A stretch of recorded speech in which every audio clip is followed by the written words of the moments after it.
Este no expulsa demonios sino por Belcebú. La acusación rasgó el aire como un cuchillo. El hombre ciego y mudo yacía entre la multidía, atrapado entre dos fuerzas. Nadie esperaba lo que Jesús haría a continuación, y lo que dijo después silenció hasta a sus peores enemigos. Antes de comenzar esta historia que va a tocar tu corazón, queremos saber desde qué ciudad nos estás viendo. Déjalo en los comentarios. Nos encanta saber dónde están nuestros hermanos que buscan historias de fe y transformación.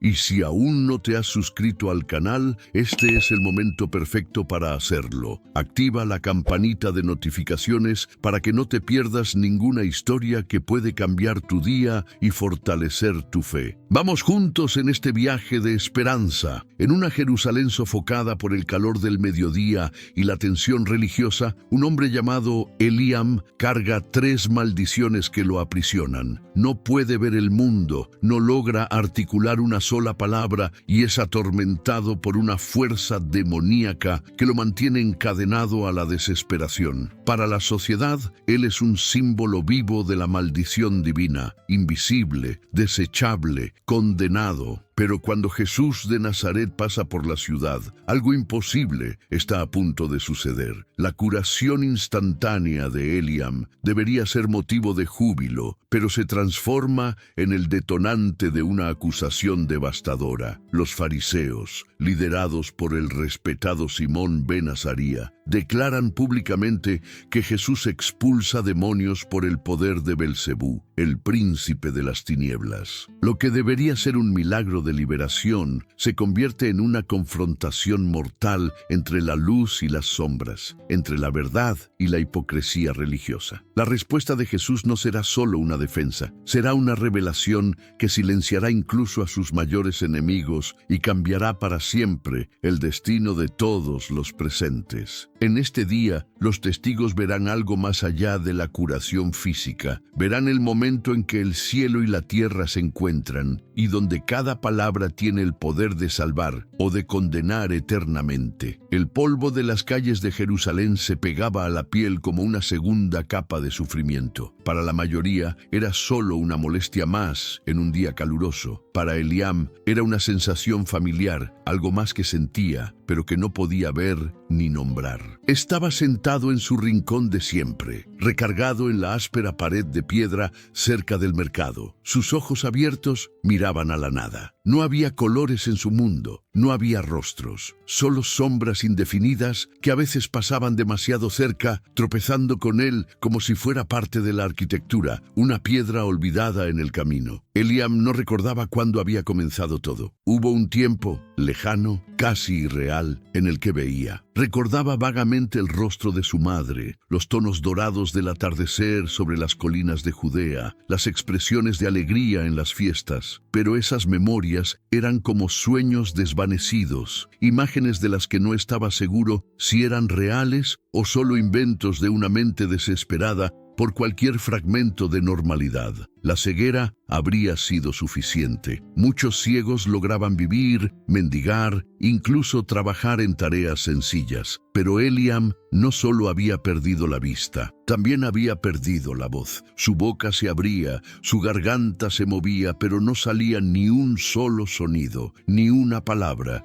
ni un grito, ni siquiera un susurro. Vivía en silencio absoluto, no el silencio pacífico de la contemplación, sino el silencio violento de la impotencia. No podía pedir ayuda, no podía agradecer cuando alguien, rara vez, le dejaba una moneda en la mano. No podía defenderse cuando lo insultaban o lo pateaban a propósito al pasar. Y estaba la tercera prisión, la peor de todas. Dentro de él algo habitaba, algo que no era suyo, una presencia oscura, asfixiante que se movía en su mente como humo venenoso. En los momentos más terribles, esta fuerza lo sacudía violentamente, haciendo que su cuerpo se contorsionara en el suelo mientras la gente se alejaba, horrorizada. Decían que estaba poseído y tenían razón. Eliam sabía que no estaba solo en su propio cuerpo. Sentía la presencia maligna como un parásito enraizado en su alma, susurrando mentiras que no podía refutar. soportar, empujándolo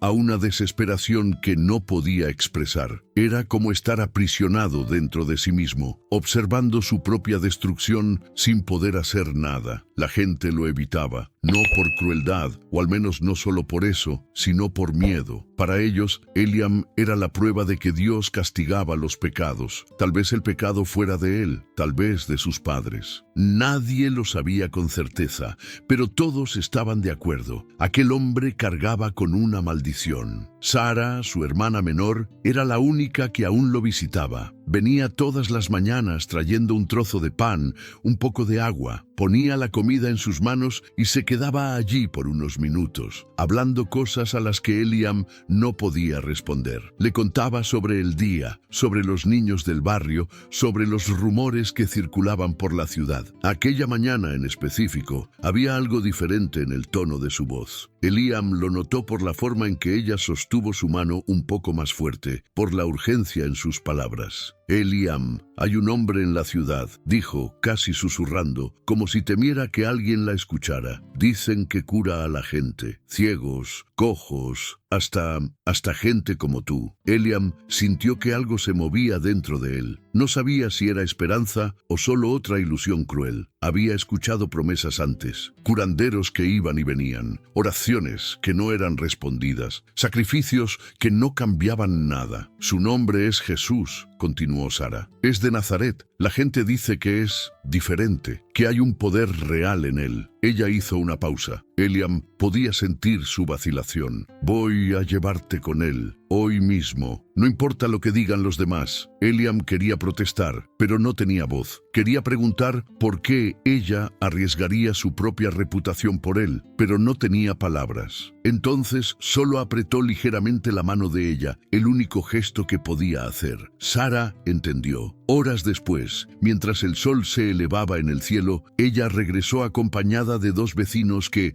de mala gana, accedieron a ayudar. Levantaron a Eliam del suelo. Él se tambaleó, débil por la desnutrición y el tormento constante, y comenzaron a guiarlo por las calles estrechas. Cada paso era una batalla. La presencia maligna dentro de él se agitaba, como si supiera que algo estaba a punto de cambiar. Eliam sentía oleadas de dolor atravesando su cuerpo, tratando de hacerlo desistir, de hacerlo caer al suelo y desaparecer de nuevo a su rincón olvidado. Pero Sara no soltó su mano. «Ya casi llegamos», susurró ella. «Aguanta, hermano, solo un poco más». Y entonces Eliam escuchó. Incluso en su sordera parcial, incluso a través de la niebla de su mente atormentada, escuchó voces, muchas voces. Una multitud. Alguien estaba hablando, no fuerte, no gritando, pero con una autoridad que cortaba a través del caos. Una voz que era a la vez suave y poderosa, como un trueno lejano en una noche de verano. Sara se detuvo. Eliam sintió la tensión en su brazo. «Es él», dijo, y había lágrimas en su voz. «Jesús está aquí». La multitud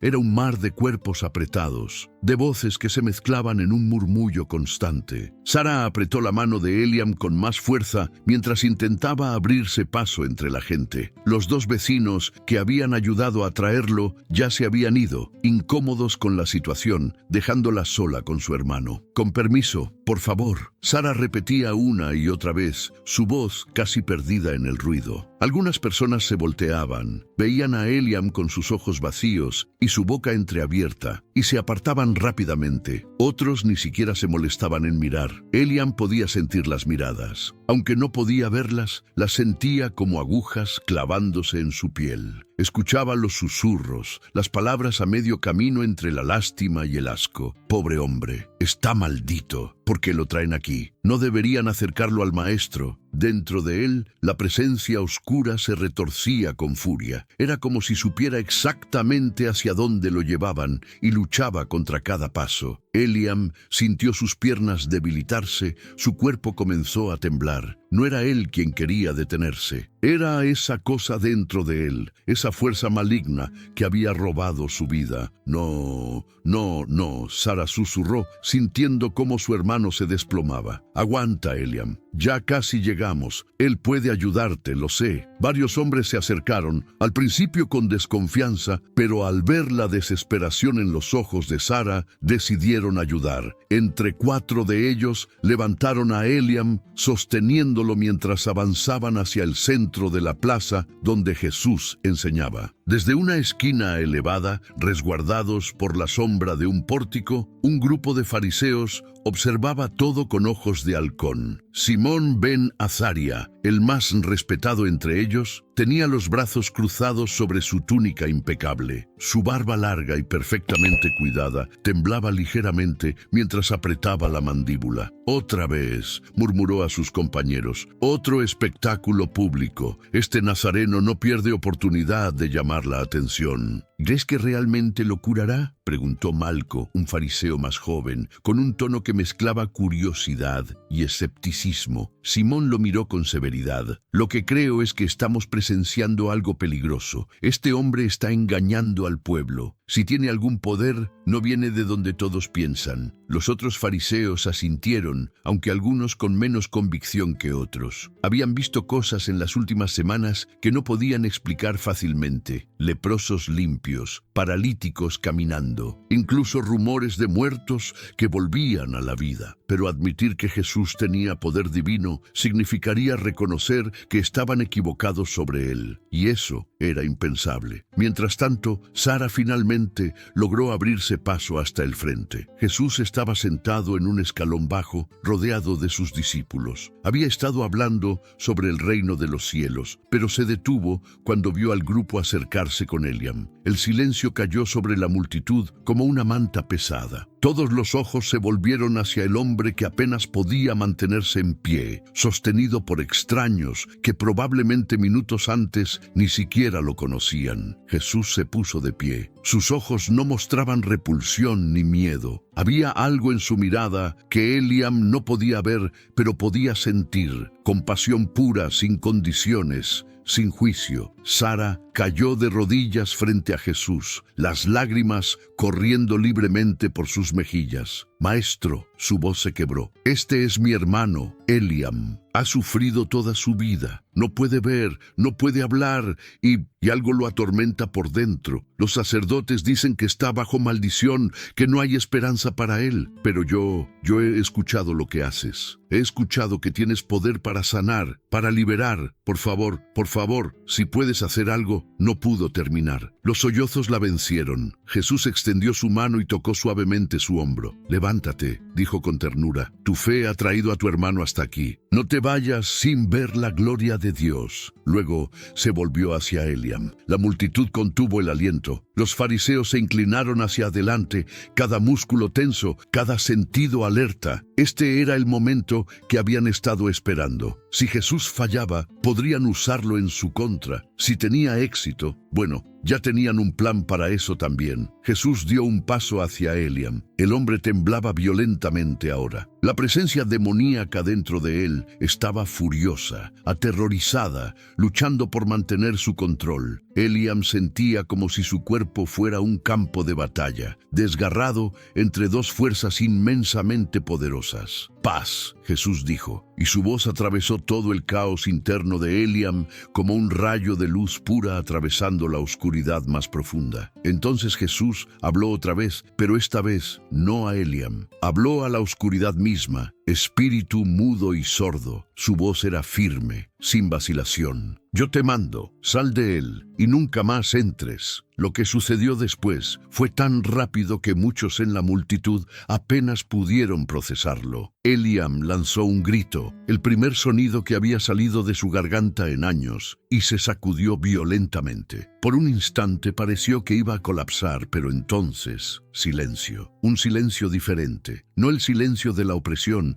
sino el silencio de la liberación. Eliam parpadeó, una vez, 2 veces. Sus ojos, que habían estado muertos y sin vida durante tanto tiempo, de repente se enfocaron. vio la luz del sol, vio los rostros de la gente, vio a su hermana arrodillada frente a él con las manos sobre su boca, los ojos muy abiertos por el asombro, y vio a Jesús. Los ojos de Jesús eran profundos, llenos de una bondad que Eliam nunca había conocido. El hombre que había vivido en 3 prisiones sintió algo quebrarse dentro de él, no algo malo, sino las cadenas que lo habían atado durante tanto tiempo. Su boca se abrió. Por primera vez en años, las palabras fluyeron. Puedo ver. Su voz era áspera, oxidada por el desuso, pero era su voz. Puedo hablar, puedo ver. La multitud estalló. Algunos gritaban de alegría, otros lloraban, otros simplemente miraban con la boca abierta,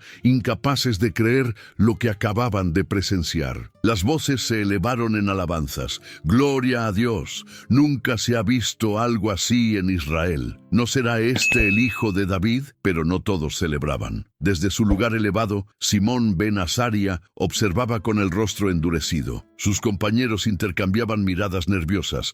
No podían negar lo que habían visto. El hombre que había sido traído ciego, mudo y poseído, ahora estaba de pie, viendo, hablando, completamente libre. Era innegable, era milagroso, era peligroso. Simón tomó una decisión. Si no podían negar el poder, tenían que cuestionar su fuente, tenían que sembrar duda, sembrar miedo, tenían que proteger su autoridad, su posición, su interpretación de la ley. Bajó las escaleras con sus compañeros siguiéndolo. Su túnica ondeaba dramáticamente mientras se abría paso entre la multitud. Cuando llegó cerca de Jesús, levantó su voz para que todos pudieran escuchar. Este hombre no echa fuera a los demonios sino por Belcebú, príncipe de los demonios. El júbilo se detuvo en seco. El aire se volvió denso, cargado de tensión. La acusación flotaba sobre la multitud como una nube venenosa. Sara, que había estado abrazando a su hermano,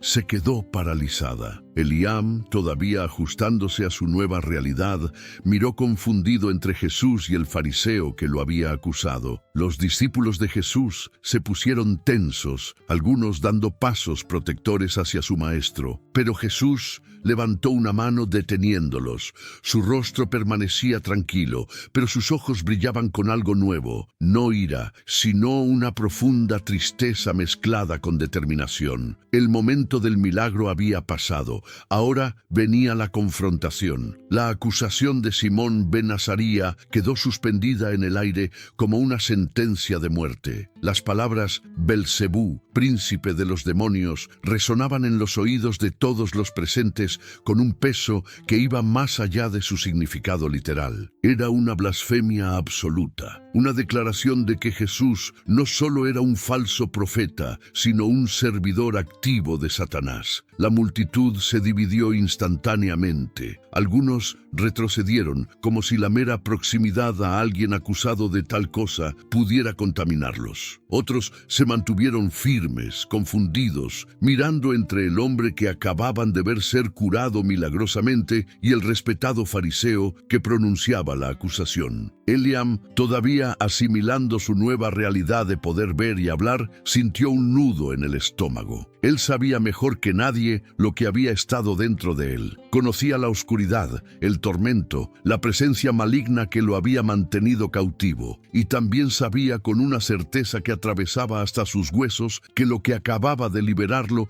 no tenía nada que ver con esa oscuridad. Sara se aferró a su hermano, sus ojos moviéndose entre Jesús y los fariseos con creciente horror. Ella había arriesgado todo para traer a Eliam aquí, y ahora su Salvador estaba siendo acusado de brujería. Los otros fariseos que acompañaban a Simón se movieron para flanquearlo, formando una especie de frente unido de autoridad religiosa. Malco, el más joven, habló con voz fuerte: «Todos ustedes son testigos. Este nazareno afirma hablar por Dios. ¿Pero qué clase de poder es este? ¿Acaso el poder de Dios necesita espectáculos públicos? ¿Acaso la verdadera santidad busca la aclamación de las masas?». Otro fariseo, Eleazar, añadió con tono solemne: La ley es clara. Deuteronomio 13 nos advierte sobre falsos profetas que realizan señales y prodigios para apartarnos del camino de Dios. Este hombre viola el Shabbat, come con pecadores y publicanos, y ahora pretende tener poder sobre los demonios. ¿De dónde viene tal poder si no es del mismo adversario? Un murmullo se extendió por la multitud. La semilla de la duda había sido plantada. Las personas comenzaron a susurrar entre ellas. Algunos recordaban las enseñanzas sobre falsos profetas, sobre cómo Satanás mismo podía disfrazarse como ángel de luz. Otros miraban a Eliam, la prueba viviente del milagro, y no podían reconciliar lo que habían visto con las acusaciones que escuchaban. Pedro, uno de los discípulos más cercanos a Jesús, dio un paso al frente, su rostro enrojecido de indignación. ¿Cómo se atreven? Pero Jesús volvió a levantar su mano, esta vez mirando directamente a Pedro. Había una calma en sus ojos que contrastaba dramáticamente con la tensión que llenaba la plaza. No era la calma de la indiferencia, sino la calma de alguien que conoce exactamente lo que va a decir y por qué debe decirlo. Jesús caminó lentamente hacia el centro del espacio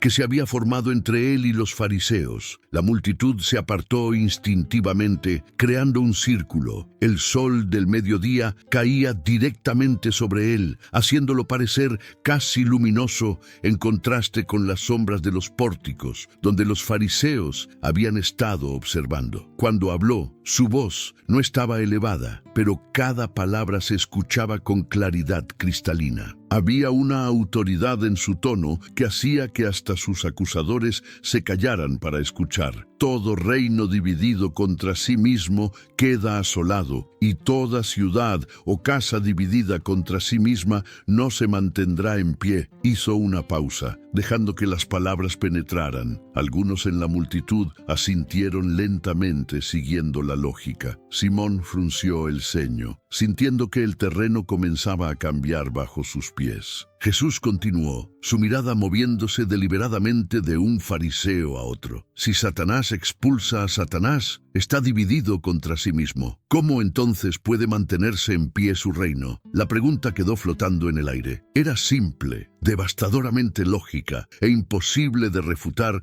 sin admitir que toda su acusación era absurda desde el principio. Malco abrió la boca para responder, pero no encontró palabras. Eleazar miró a Simón, esperando que el líder tuviera una respuesta. Pero Simón simplemente apretó la mandíbula, sus ojos ardiendo de frustración contenida. Jesús dio otro paso hacia adelante. Su tono cambió ligeramente, adquiriendo un filo más agudo. «Y si yo expulso demonios por Belcebú, ¿por quién los expulsan los hijos de ustedes? Por tanto, ellos serán sus jueces». El golpe fue certero. Todos sabían que había exorcistas entre los fariseos, hombres que practicaban rituales elaborados para expulsar espíritus malignos. Si el poder de Jesús venía de Satanás, ¿qué decir del poder que ellos mismos afirmaban tener? La lógica de su propia acusación se volvía contra ellos como una espada de doble filo. Algunos en la multitud comenzaron a murmurar de nuevo, pero esta vez el tono era diferente. Había asentimientos, expresiones de comprensión. La niebla de confusión comenzaba a disiparse,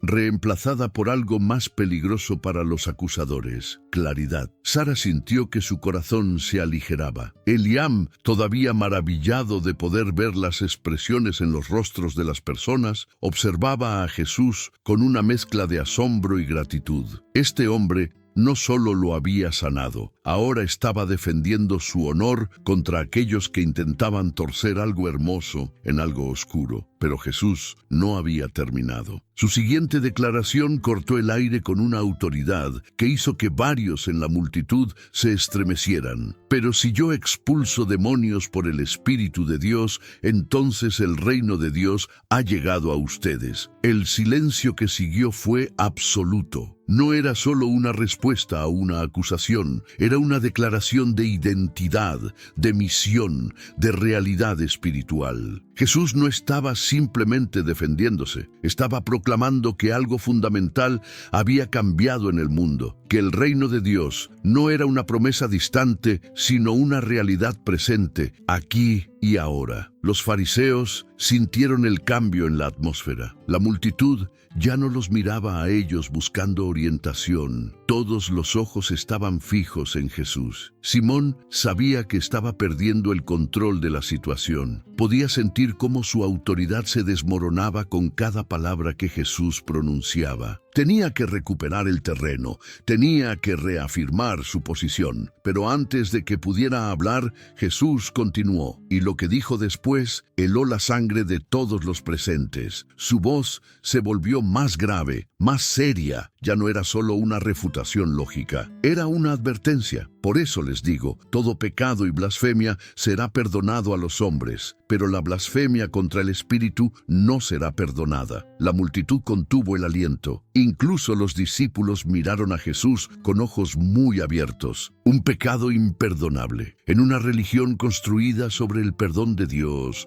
sobre sacrificios y expiación. ¿Podía existir algo que no pudiera ser perdonado? Jesús miró directamente a Simón ben Azaria. Sus ojos no mostraban ira, pero sí una tristeza profunda mezclada con una advertencia severa. A cualquiera que diga palabra contra el Hijo del Hombre se le perdonará, pero a cualquiera que hable contra el Espíritu Santo no se le perdonará, ni en este siglo ni en el venidero. Las palabras cayeron como piedras en agua profunda, creando ondas que se expandían hacia afuera, tocando a cada persona presente. Algunos no entendían completamente lo que significaba, pero todos sentían el peso, la gravedad absoluta de lo que acababa de ser dicho. Simón sintió algo que rara vez experimentaba: miedo, no el miedo a la violencia física o a la pérdida de propiedad, sino algo más profundo. Un miedo existencial, como si hubiera mirado a un abismo y el abismo le hubiera devuelto la mirada. Por primera vez en toda la confrontación, él no tenía respuesta. Ninguno de los fariseos la tenía. Las palabras de Jesús no solo habían refutado su acusación, habían expuesto la verdadera naturaleza de lo que estaban haciendo. No era simplemente desacuerdo teológico, no era protección celosa de la tradición. Era algo mucho más oscuro, el rechazo deliberado de una obra evidente del Espíritu de Dios. Eliam observaba todo esto con ojos recién abiertos, literal y figuradamente. Había vivido en oscuridad durante años, pero ahora se daba cuenta de que había diferentes tipos de oscuridad. La suya había sido física y demoníaca, pero lo que veía en los rostros de los fariseos era algo diferente: la oscuridad elegida, la ceguera voluntaria de aquellos que se negaban a ver la verdad, incluso cuando brillaba frente a ellos. La confrontación había alcanzado su clímax. La acusación había sido lanzada y completamente desmantelada. Pero más que eso, algo fundamental había sido revelado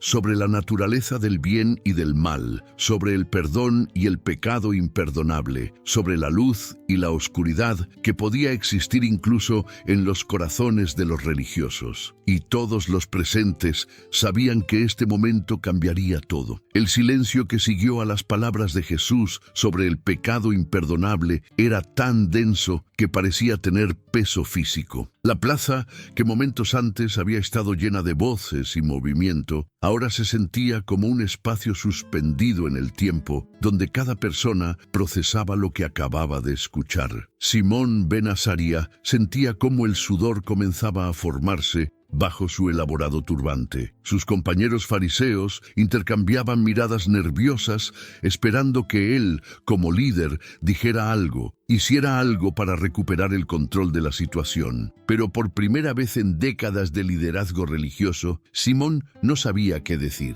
Jesús no se movió. No había triunfo en su rostro, no había arrogancia en su postura. En cambio, había algo más perturbador para los fariseos: compasión. Él los miraba con la misma expresión con la que había mirado a Eliam momentos antes de sanarlo, como si viera su condición, su esclavitud, a algo que ellos mismos no podían o no querían reconocer. Entonces Jesús habló de nuevo, pero esta vez su tono era diferente. Ya no era la lógica afilada de la refutación ni la gravedad de la advertencia. Era algo más cercano a la enseñanza, como un maestro que intenta llegar al corazón de estudiantes obstinados. O hagan el árbol bueno y su fruto bueno, o hagan el árbol malo y su fruto malo, porque el árbol se conoce por su fruto. Algunos en la multitud asintieron. Era una imagen que todos podían entender. Los agricultores, los comerciantes del mercado, hasta los niños,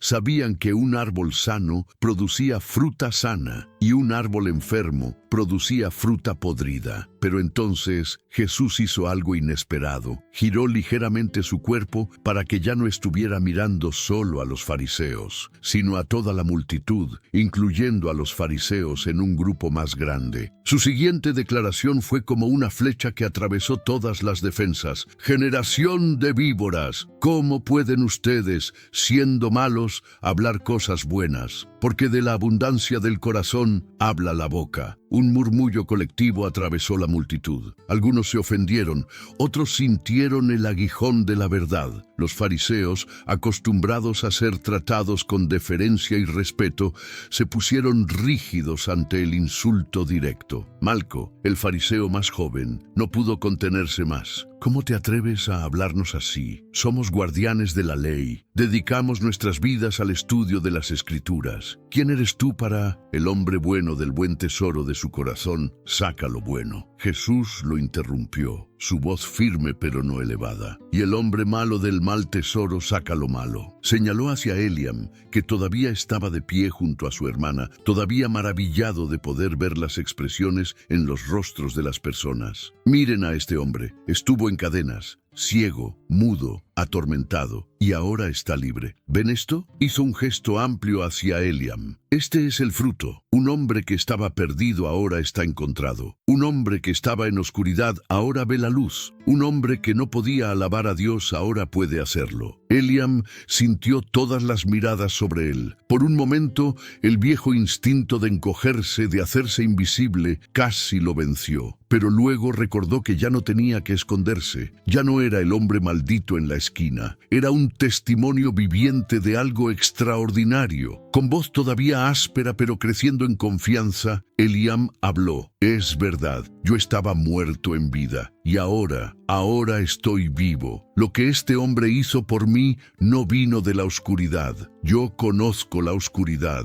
viví en ella. Lo que me liberó fue luz pura. Sara apretó la mano de su hermano, lágrimas de orgullo corriendo por sus mejillas. Este era su hermano hablando, defendiendo al hombre que le había devuelto la vida. Jesús asintió hacia Eliam con aprobación, luego volvió su atención a la multitud completa. Les digo que en el día del juicio, los hombres darán cuenta de toda palabra ociosa que hayan hablado, porque por tus palabras serás justificado y por tus palabras serás condenado. La declaración cayó como un trueno. No era solo sobre los fariseos ahora, era sobre todos. Cada persona en esa plaza de repente se volvió consciente del peso de sus propias palabras, de los chismes compartidos, de las acusaciones hechas a la ligera, de las mentiras dichas, de las verdades ocultadas. Un hombre en la multitud, un comerciante llamado Jacob, que había estado escuchando todo, sintió un nudo en la garganta. Recordó las cosas que había dicho sobre Eliam cuando lo veía en su esquina. Maldito, castigado por Dios. Mejor que esté así para que aprendamos la lección. ¿Cómo se atrevía a juzgar la condición de otro hombre cuando su propio corazón estaba lleno de juicio y orgullo? Una mujer llamada Raquel, que había estado entre las que celebraban el milagro, de repente se sintió incómoda. Ella también había hablado mal de otros. También había esparcido rumores. Las palabras de Jesús la alcanzaban tanto como a los fariseos. Simón ben Azaría sentía que el suelo se movía bajo sus pies. La conversación había tomado un giro que no había anticipado. Había venido a desacreditar a Jesús, a proteger su autoridad, a mantener el orden religioso. Pero ahora se encontraba expuesto, no solo él, sino toda su forma de pensar, toda su estructura de justicia propia. Intentó un último contraataque. Maestro, la palabra salió con dificultad, cargada de sarcasmo apenas contenido. Si eres quien dices ser, muéstranos una señal del cielo. Prueba tu autoridad de manera que no haya duda. Era una trampa cuidadosamente construida. Si Jesús realizaba una señal espectacular, podrían acusarlo de orgullo y búsqueda de gloria. Si no lo hacía, podrían señalarlo como un fraude que solo podía hacer trucos menores. Pero Jesús no cayó en la trampa. En cambio, su respuesta reveló que él veía a través de sus motivaciones con una claridad que era casi aterradora. Una generación mala y adúltera busca señal, pero no se le dará señal, sino la señal del profeta Jonás. Algunos en la multitud fruncieron el ceño, confundidos por la referencia. ¿Jonás? ¿El profeta que había estado 3 días en el vientre del gran pez? ¿Qué tenía que ver eso con nada? Jesús continuó, y había algo profético en su tono, como si estuviera hablando no solo del presente, sino del futuro. Porque así como Jonás estuvo 3 días y 3 noches en el vientre del gran pez, así el Hijo del Hombre estará 3 días y 3 noches en el corazón de la tierra. Las palabras eran enigmáticas, llenas de significado que pocos podían captar completamente en ese momento. Pero había algo en la forma en que las dijo que hizo que varios de sus discípulos se miraran entre sí con preocupación. El corazón de la tierra, 3 días y 3 noches, sonaba a muerte, sonaba a sepultura. Pedro sintió un escalofrío recorrer su espina dorsal. No le gustaba cuando Jesús hablaba en estas imágenes oscuras, cuando insinuaba cosas que parecían imposibles o terribles. Pero Jesús no había terminado. Su voz tomó un tono más severo mientras continuaba. Los hombres de Nínive se levantarán en el juicio contra esta generación y la condenarán, porque ellos se arrepintieron con la predicación de Jonás. Y he aquí, uno mayor que Jonás está aquí. La comparación era devastadora. Los ninivitas habían sido paganos, enemigos de Israel,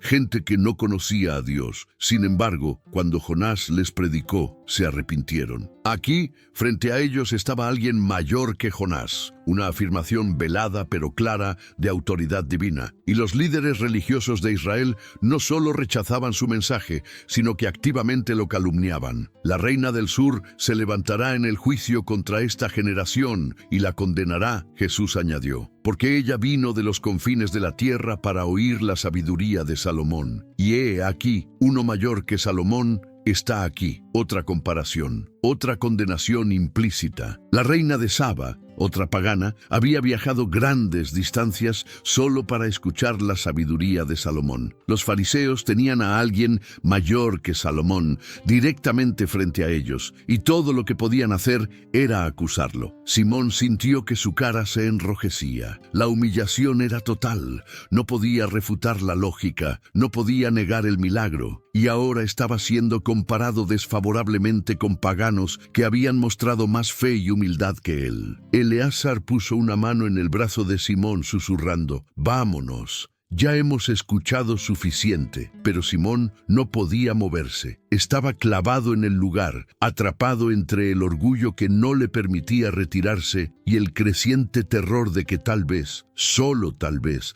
había cometido el error más grave de su vida. Jesús lo miró directamente y en sus ojos Simón vio algo que lo asustó más que cualquier acusación o advertencia. Vio pena. Jesús no lo miraba con ira o desprecio, sino con una tristeza profunda, como si estuviera viendo un futuro que Simón todavía no podía ver, un camino que llevaba a la destrucción que Simón mismo estaba eligiendo. La confrontación había llegado a su punto final. Las palabras habían sido dichas, la verdad había sido proclamada, el milagro permanecía innegable, y cada persona en esa plaza ahora tenía que decidir qué hacer con todo lo que habían visto y escuchado. El silencio se instaló de nuevo, pero era diferente al silencio anterior. No era el silencio de la confusión, sino el silencio de la decisión. Cada corazón estaba siendo pesado, cada conciencia estaba siendo confrontada, y todos sabían que este día sería recordado. El sol había avanzado en el cielo, proyectando sombras más largas sobre la plaza, pero nadie se había movido. Era como si toda Jerusalén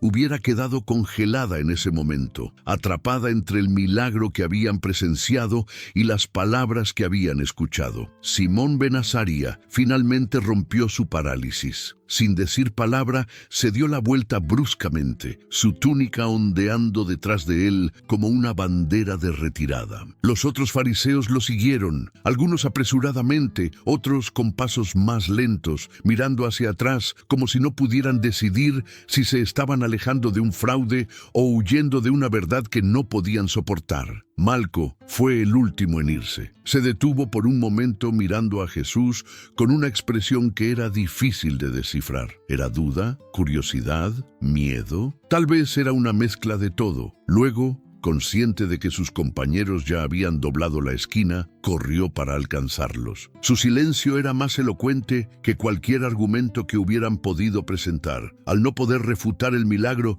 ni rebatir la lógica de Jesús, su única opción era retirarse. Pero todos en la plaza entendieron lo que significaba ese silencio. Una admisión tácita de derrota, aunque sus corazones endurecidos nunca lo confesarían en voz alta. Cuando los fariseos desaparecieron de la vista, algo cambió en la atmósfera. Era como si una presión invisible se hubiera levantado. Las personas comenzaron a respirar de nuevo, a moverse, a hablar en susurros que rápidamente se convirtieron en conversaciones completas. ¿Vieron eso? El hombre realmente estaba ciego y mudo. Lo conozco. Vivía en la esquina cerca del mercado. Los fariseos no pudieron responder nada. Escucharon lo que dijo sobre el pecado imperdonable. Las voces se multiplicaban, cada persona procesando lo que había presenciado a su manera. Algunos estaban emocionados, otros asustados, otros profundamente pensativos. Eliam permanecía en el centro de todo, todavía absorbiendo su nueva realidad. Sus ojos se movían constantemente, tratando de captar todo a la vez. Los colores que nunca pensó que volvería a ver, los rostros de personas que solo había conocido a través del tacto y el sonido, el cielo azul brillante que se extendía sobre Jerusalén. Sara no había soltado la mano de su hermano ni una sola vez. Lloraba abiertamente ahora, sin vergüenza, sin intentar ocultar sus lágrimas. Eran lágrimas de alegría pura, de alivio, de gratitud que no podía expresarse con palabras. Jesús se acercó a ellos. La multitud se apartó instintivamente, creando un espacio íntimo en medio del caos público. Cuando llegó frente a Eliam, el hombre recién sanado cayó de rodillas. «Maestro», su voz temblaba, «no sé qué decir, no sé cómo agradecerte. Toda mi vida estuve en oscuridad, en silencio, en tormento, y ahora no pudo continuar. Las emociones eran demasiado intensas, demasiado abrumadoras». Jesús puso su mano sobre la cabeza de Eliam con ternura. «Levántate, amigo, tu fe te ha sanado. Vete en paz y no peques más, para que no te suceda algo peor». Eliam se levantó, mirando directamente a los ojos de Jesús. Por primera vez en años, podía sostener la mirada de otro ser humano. Y en esos ojos veía algo que nunca había visto en nadie más. Amor incondicional, aceptación total, una bondad que no pedía nada a cambio. «Voy a decirle a todos lo que hiciste por mí», Eliam dijo con voz firme. «A todos los que me vieron antes, a todos los que me ignoraron, a todos los que dijeron que estaba maldito, les voy a decir que hubo uno que no me vio como maldición, sino como hijo de Dios». Sara asintió vigorosamente, limpiándose las lágrimas. «Yo también. Le contaré a todos sobre este día, sobre lo que vimos, sobre lo que escuchamos». Jesús sonrió, una sonrisa cálida que alcanzó sus ojos. «Entonces vayan, cuenten lo que Dios ha hecho por ustedes. Pero recuerden, no se trata de mí, se trata del reino de los cielos que ha llegado. Se trata del amor del Padre que busca a los perdidos, que sana a los quebrantados, que libera a los cautivos». Mientras Eliam y Sara se alejaban, abrazados, comenzaron a acercarse otras personas. Personas que habían estado observando desde la distancia. demasiado asustadas o inseguras para acercarse mientras los fariseos estaban presentes. Una anciana se abrió paso entre la multitud, cojeando con la ayuda de un bastón. Se llamaba Ana y había vivido con dolor crónico durante años. Cuando llegó frente a Jesús, no dijo nada, simplemente extendió su mano temblorosa. Jesús la tomó con gentileza. Un hombre joven, llamado David, que había estado entre los que ayudaron a cargar a Eliam, se acercó con ojos llenos de lágrimas. Maestro, he vivido toda mi vida tratando de ser bueno, de seguir la ley, de hacer lo correcto. Pero hoy me di cuenta de que he estado haciendo todo por las razones equivocadas, por orgullo, por apariencias, no por amor. Jesús puso su mano en el hombro del joven. El primer paso hacia la verdad es reconocer nuestra necesidad de ella. Has dado ese paso. Ahora camina en esa verdad. Uno por uno, las personas se acercaban. No todos para ser sanados físicamente, sino para ser tocados de alguna manera, para hacer una pregunta, para confesar algo, para simplemente estar cerca de ese hombre que había demostrado un poder y una sabiduría que desafiaban todo lo que creían saber. Jacob, el comerciante que antes había juzgado a Eliam, esperó hasta que la mayoría de las personas se habían dispersado. Se acercó con la cabeza baja. Maestro, yo dije cosas terribles sobre ese hombre. Pensé que su condición era un castigo de Dios. Ahora veo que fui yo quien estaba ciego. ¿Y qué vas a hacer con ese conocimiento? Jesús preguntó, no con acusación, sino con curiosidad genuina. Jacob levantó la mirada. Voy a cambiar, voy a pedir perdón, voy a tratar a las personas con la misma compasión que tú mostraste hoy. Entonces ve y hazlo, Jesús dijo, porque el reino de los cielos no es solo para el futuro. Comienza ahora, en cada elección que hacemos de amar, en lugar de juzgar, de sanar, en lugar de herir. Mientras el sol comenzaba su descenso hacia el horizonte, la multitud finalmente empezó a dispersarse de verdad.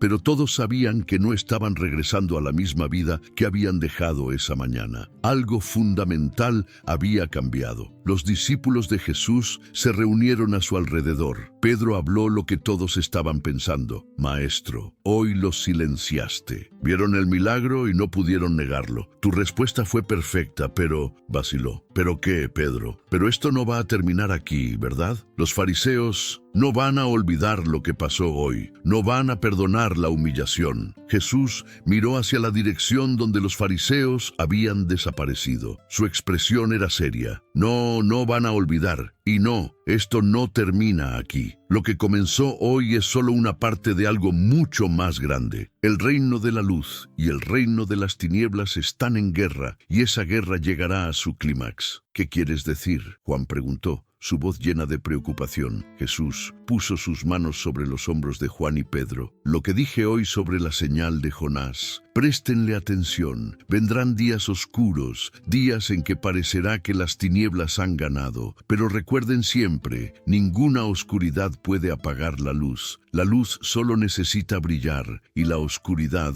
huye. En otra parte de la ciudad, en una habitación privada en la casa de un fariseo prominente, Simón ben Azaria se reunía con sus compañeros. El ambiente era tenso, cargado de frustración y algo más peligroso, determinación endurecida. No podemos permitir que esto continúe, Simón dijo, su voz baja pero intensa. Hoy nos humilló públicamente, hizo que pareciéramos tontos. Peor aún, está ganando al pueblo. Si no hacemos algo, toda nuestra autoridad se desmoronará. ¿Qué propones?, Eleazar preguntó. Simón miró a cada hombre en la habitación. Necesitamos construir un caso contra él, un caso que nadie pueda refutar. No solo acusaciones de blasfemia, sino algo más concreto, algo que obligue a las autoridades romanas a actuar. ¿Sedición?, Malco sugirió. Posiblemente, Simón asintió. Pero necesitamos tiempo, necesitamos paciencia, necesitamos documentar cada paso que da, cada palabra que dice, y cuando llegue el momento correcto, actuaremos. El silencio que siguió era el silencio de un plan formándose, de una conspiración tomando forma. Los hombres que habían sido silenciados por la verdad, ahora planeaban silenciar al portador de la verdad. Pero mientras ellos conspiraban en las sombras, en toda Jerusalén, una historia diferente se estaba extendiendo. Eliam caminaba por las calles con Sara, visitando cada lugar donde había mendigado, cada esquina donde había sido ignorado, y a todos los que lo reconocían les contaba su historia. Era ciego, pero ahora veo. Era mudo, pero ahora hablo. Estaba poseído, pero ahora soy libre. Y todo gracias a Jesús de Nazaret. Algunos creían inmediatamente, otros dudaban, otros querían ver más evidencia, pero nadie podía negar el hecho fundamental. El hombre que había estado sentado en la esquina, ciego y mudo y atormentado, ahora caminaba con pasos firmes, hablaba con voz clara y veía con ojos brillantes. Raquel, la mujer que había sido convicta por las palabras de Jesús sobre juzgar a otros, fue a su casa y reunió a su familia. Les contó lo que había visto y lo que había aprendido. Y algo cambió en esa casa, algo sutil pero real. Las palabras se hicieron más amables, los juicios más generosos, el amor más presente. David, el joven que había confesado su orgullo, comenzó a servir de manera diferente. Ya no buscaba ser visto o alabado, sino genuinamente ayudar a otros. Y descubrió que este tipo de servicio traía una paz que su justicia propia nunca había proporcionado. Así, el milagro de ese día se multiplicó, no solo en la sanidad física de un hombre, sino en la transformación de corazones, en el despertar de conciencias, en el nacimiento de fe genuina. Cuando cayó la noche, Eliam estaba en la azotea de su casa, mirando las estrellas por primera vez en años. Sara estaba a su lado. ¿En qué piensas?, ella preguntó. Eliam tardó un momento en responder. Pienso en cómo estuve muerto y ahora estoy vivo. Pienso en cómo el mismo día que fui liberado, vi a otros que siguen siendo prisioneros, pero de un tipo diferente de prisión. Los fariseos, ellos están tan atrapados como yo estaba, solo que sus cadenas son invisibles. ¿Crees que alguna vez verán? No lo sé, Eliam admitió, pero sé esto. Se les ofreció la misma luz que me fue ofrecida a mí. Vieron el mismo milagro, escucharon las mismas palabras. La diferencia es que yo estaba desesperado por la luz. Ellos tienen demasiado miedo de lo que la luz podría revelar. Sara asintió lentamente, entendiendo la profundidad de lo que su hermano estaba diciendo. ¿Y qué harás ahora?, preguntó. Eliam sonrió, una sonrisa que transformó completamente su rostro. Voy a vivir, realmente vivir, y voy a contar esta historia a cualquiera que quiera escucharla, porque si hay esperanza para alguien como yo, hay esperanza para todos. Las estrellas brillaban sobre Jerusalén, la misma ciudad donde un día, no muy lejano, se desarrollaría el mayor drama de la historia humana, donde la luz y las tinieblas tendrían su confrontación final, donde el silencio más profundo sería seguido por la proclamación más poderosa.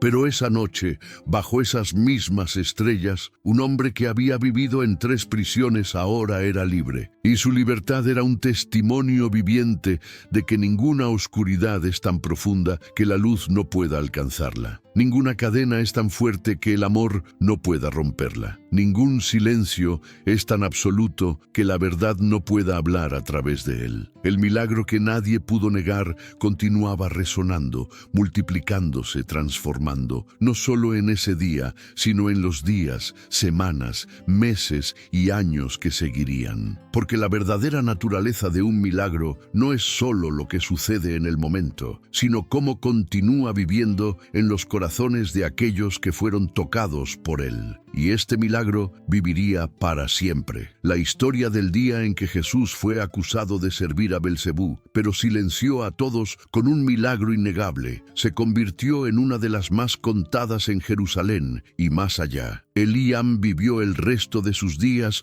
como un testigo viviente del poder transformador del amor divino. Nunca se cansó de contar su historia. Cada vez que veía a alguien sufriendo, a alguien marginado, a alguien considerado maldito por la sociedad, se acercaba y compartía su testimonio de esperanza. No creó organizaciones ni movimientos, no buscó fama ni reconocimiento, simplemente vivió como un hombre libre debe vivir, con gratitud, con compasión y con la certeza inquebrantable de que la luz siempre vence a las tinieblas. Sara se convirtió en una seguidora devota de Jesús, parte de las mujeres que apoyaban su ministerio. Ella estuvo presente en los momentos más oscuros que seguirían, pero también en los más gloriosos, y siempre recordó aquel día en la plaza cuando arriesgó todo por fe y vio cómo esa fe era recompensada más allá de lo que jamás imaginó. Los fariseos, especialmente Simón ben Azaría, continuaron su camino de oposición. El silencio de ese día se convirtió en un rencor que creció hasta convertirse en conspiración y finalmente en el papel que jugarían en eventos que sacudirían al mundo. Pero esa es otra historia, escrita con la tinta del sacrificio y la redención. Porque en ese día caluroso en Jerusalén, algo se estableció claramente. Hay un poder que ninguna acusación puede negar, ninguna lógica puede refutar y ningún corazón honesto puede resistir cuando se encuentra verdaderamente con él. Es el poder de la verdad hecha carne, el poder del amor que desciende para tocar lo intocable, el poder de la luz que brilla en las tinieblas y las tinieblas no la pueden vencer. El milagro que nadie pudo negar sigue hablando, aún hoy, a todos aquellos que tienen oídos para oír y ojos para ver. ¿Y tú? ¿Alguna vez has sentido que vives atrapado en tus propias prisiones invisibles? ¿Crees que existe un poder capaz de transformar cualquier oscuridad en luz? La historia de Eliam nos recuerda que ninguna situación es tan desesperada que no pueda ser transformada. Si esta historia tocó tu corazón, suscríbete al canal y activa la campanita para no perderte más relatos que inspirarán tu fe y cambiarán tu perspectiva. Déjanos en los comentarios qué parte de esta historia te impactó más. Tu testimonio puede inspirar a alguien más que necesita escuchar que hay esperanza.